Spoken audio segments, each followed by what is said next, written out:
Douce revanche. Il la détenait.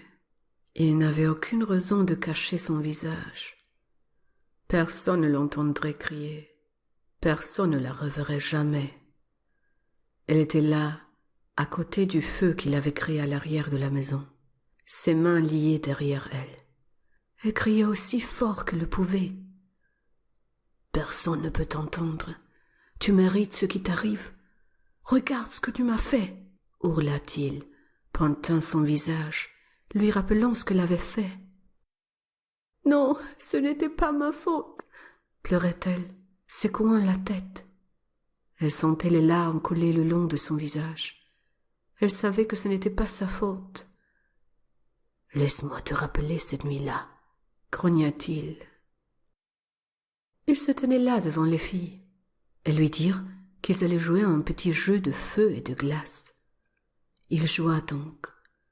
Elle disait que ce serait amusant, qu'il serait populaire à l'école le jour suivant.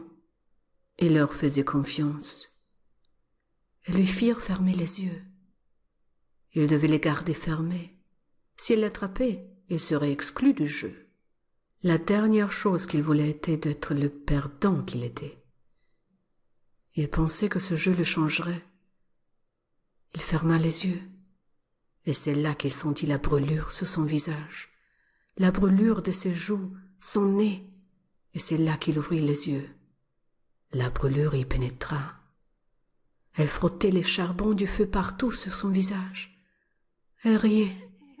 « Regardez-le, ce petit froussard !»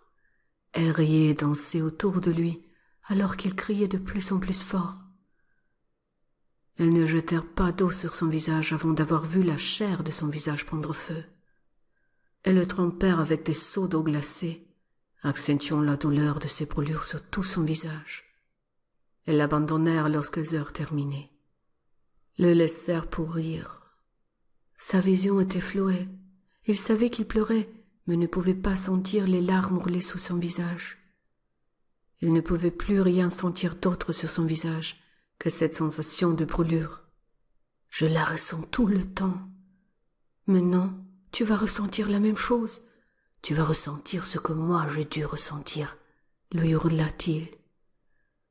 Elle secouait sa tête d'avant en arrière, fermant les yeux. Elle ne voulait pas lui ressembler.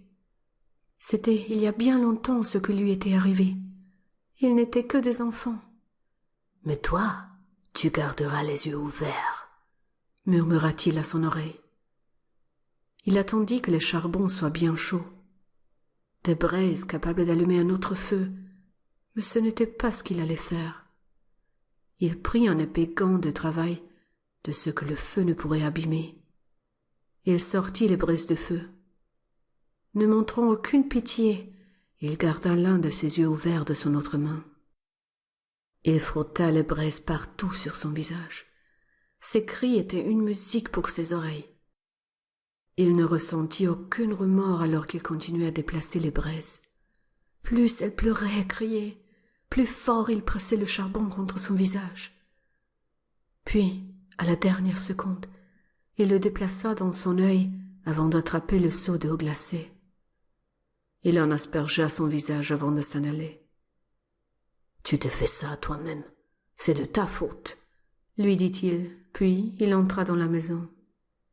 Il dormirait profondément ce soir, en entendant les cris de douleur dans le lointain. Le même cri qui jadis sortait de sa propre bouche. Cela ne servirait à rien de l'aider. Elle ne l'avait jamais aidé.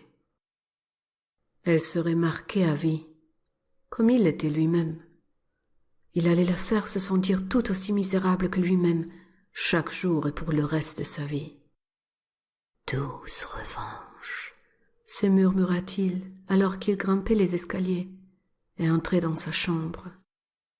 Se glissant sous les draps, il pouvait entendre les cris d'agonie devenir de plus en plus forts. Fin.